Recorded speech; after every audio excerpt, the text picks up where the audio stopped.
আমার খবর। 2000 সালের 27শে জুলাই নানুরের সুজপুরে 11 জন নিহতের স্মরণে প্রতি বছরের মতো এবছরও শহীদ দিবস পালন করে তৃণমূল কংগ্রেস। তবে এদিন শহীদ স্মরণ অনুষ্ঠানে উত্তেজনা সৃষ্টি হয় নানুরের বাসাপাড়ার শহীদ বেদিতে। অভিযোগ, বীরভূম জেলা পরিষদের সভাধিপতি তথা ফাইজুল হক এবং নানুরের বিধায়ক বিধানচন্দ্র মাঝি শহীদ বেদিতে মাল্যদান করতে পৌঁছতেই বিজেপি কর্মী সমর্থকদের একাংশ তাঁদের লক্ষ্য করে ডিম ছোড়ে। ঘটনায় এলাকায় সাময়িক উত্তেজনা ছড়িয়ে পড়ে। ঘটনাস্থলে পর্যাপ্ত পুলিশ মোতায়েন থাকলেও ডিম নিক্ষেপ পুরোপুরি আটকানো যায়নি বলে অভিযোগ। তবে পরিস্থিতি সত্ত্বেও কাজল শেখ মঞ্চ ছেড়ে চলে যাননি। তিনি শহীদ বেদিতে পুষ্পার্ঘ্য অর্পণ করেন এবং কিছুক্ষণ সেখানে অবস্থান করার পর অনুষ্ঠান স্থল ত্যাগ করেন। ঘটনার খবর পেয়ে দ্রুত ঘটনাস্থলে পৌঁছন বোলপুরের এসডিপিও নানুর ও বোলপুর থানার বিশাল পুলিশ বাহিনী। নিরাপত্তা আরও জোরদার করা হয়েছে। মঞ্চ থেকে ঘটনার তীব্র নিন্দা করেন কাজল শেখ। তিনি বলেন, শহীদদের স্মরণ সভায় এই ধরনের ঘটনা অত্যন্ত নিন্দনীয়, গণতান্ত্রিক পরিবেশের পরিপন্থী। ঘটনাকে কেন্দ্র করে এলাকায় রাজনৈতিক চাপানোতর শুরু হয়েছে। তবে পরিস্থিতি বর্তমানে পুলিশের নজরদারিতে রয়েছে।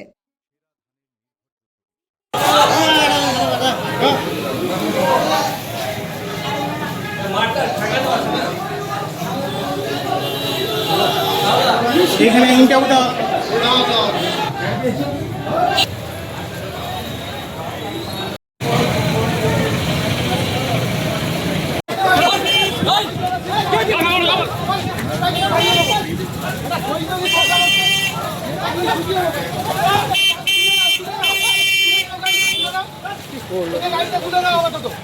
নেতাগিরি মারাচ্ছে।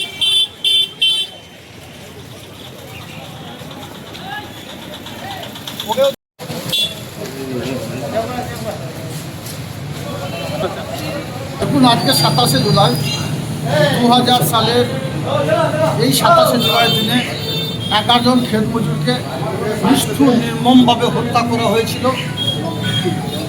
তাই প্রত্যেক বছর তৃণমূল কংগ্রেসের পক্ষ থেকে আমরা সেই শহীদ পরিবারের প্রতি সমবেদনা জানাই এবং প্রত্যেক বছর এখানে আমরা আসি। আমি একজন শহীদ পরিবারের সদস্য হিসাবে এবং এখানকার স্থানীয় বিধায়ক সহ শহীদ পরিবারের প্রত্যেকটি সদস্য এখানে এসেছিলেন এবং তারা তাদের পরিবারের প্রতি সমবেদনা শ্রদ্ধার্ঘ নিবেদন করলেন। আমিও সেই জন্য এসেছিলাম।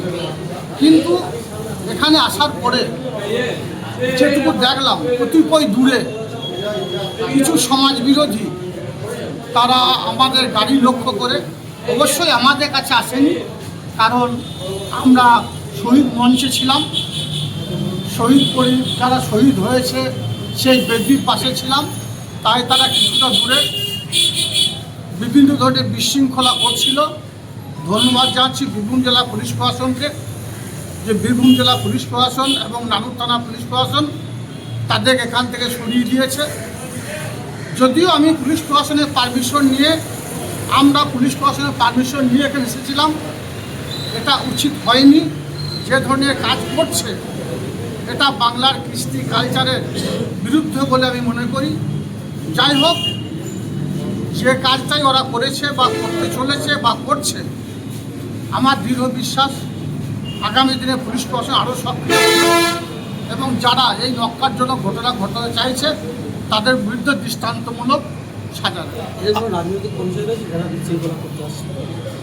আমি এখানকার একজন জনপ্রতিনিধি, আমি এখানকার জেলা পরিষদের মেম্বার। আমার সঙ্গে স্থানীয় বিধায়ক সব আছেন, যারা এখানে ছিল 2-4 জনকে আমি দেখলাম। এদের মধ্যে একজনকেও জীবনে কখনো দেখিনি এরা রাজনীতির সঙ্গে কোনো দিন যুক্ত ছিল বা যুক্ত এখনও আছে বলে মনে হয় না। হয়তো বিভিন্ন ধরনের নেশায় আসক্ত হয়ে কতিপয় মানুষ এদেরকে আর্থিকভাবে প্রলোভনা দিয়ে দেওয়া, আর্থিকভাবে সমৃদ্ধ করে তাদের এখানে পাঠিয়েছে বা পাঠানো হয়েছে বলে আমি মনে করি। দাদা, সরকারে আসার পর 11 সাল থেকে 2000 বলতে পারে যে 26 সাল, এই সরকারে থাকাকালীন আমরা দেখেছি যে 27শে জুলাই মহাসমারোহে পালন হয়েছে। এই যে এবছর যে একটা ছবি, করুণ ছবি, এটার জন্য আপনি কী বলবেন? দেখুন, 27শে জুলাইয়ের মেন উদ্দেশ্য হচ্ছে আমাদের শহীদ বেদিতে মাল্যদান করা এবং শহীদ পরিবারদের পাশে দাঁড়ানো। আমরা সেটাই করেছি, প্রত্যেক বছর করি, এবছর সেটাই করেছি। প্রত্যেক বছর একটা দলীয় পক্ষ থেকে একটা মহা মিছিল বা একটা জনসভার আয়োজন করা হয়, সেটা এবছর করা হয়নি। ব্যাস। রাজনীতিতে তো আসতেন, এখানে দেখতে পেতাম। আসতেন, এবছর আসেনি, আগামী দিনে হয়তো আসবেন।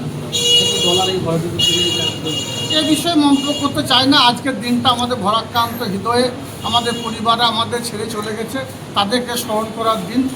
স্বভাবতই আমি রাজনীতির কোনো বিষয়ে আজকের দিনে কোনো উত্তর দেওয়ার সম্মুখীন বলে মনে করি না। আচ্ছা, আপনাকে লক্ষ্য করে শহীদ বেদিতেও ডিম ছোড়া হলো, সেটা কতটা অপমান বলে মনে হলো? এটা কত বড় অপমান সেটা তো জনসাধারণই বলবে। সারা বাংলার মানুষ, সারা ভারতবর্ষের মানুষ এটাকে দেখলো, এটাকে আশা করি কেউ ভালো চোখে নেবে না।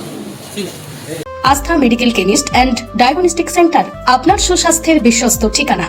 অভিজ্ঞ বিশেষজ্ঞ চিকিৎসকদের চেম্বার, মেডিসিন, স্ত্রীরোগ ও প্রসূতি, অর্থোপেডিক, জেনারেল সার্জারি, শিশু রোগ, হৃদরোগ, স্নায়ুরোগ, ইউরোলজি ও কিডনি রোগ, আধুনিক ডায়াগনস্টিক পরিষেবা, রক্ত পরীক্ষা, ইউরিন পরীক্ষা, স্টুল পরীক্ষা, বিভিন্ন প্যাথোলজি টেস্ট, বাড়ি থেকে রক্তের নমুনা সংগ্রহের সুবিধা, 24/7 পরিষেবা উপলব্ধ। ঠিকানা নানুর চণ্ডীদাস রোড, রামকৃষ্ণ নার্সিং হোমের পাশে, বোলপুর, বীরভূম। যোগাযোগ করুন এই নম্বরে। আস্থা medical chemist and diagnostic centre, বিশ্বস্ত চিকিৎসা, সঠিক পরীক্ষা, সুস্থ জীবনের অঙ্গীকার।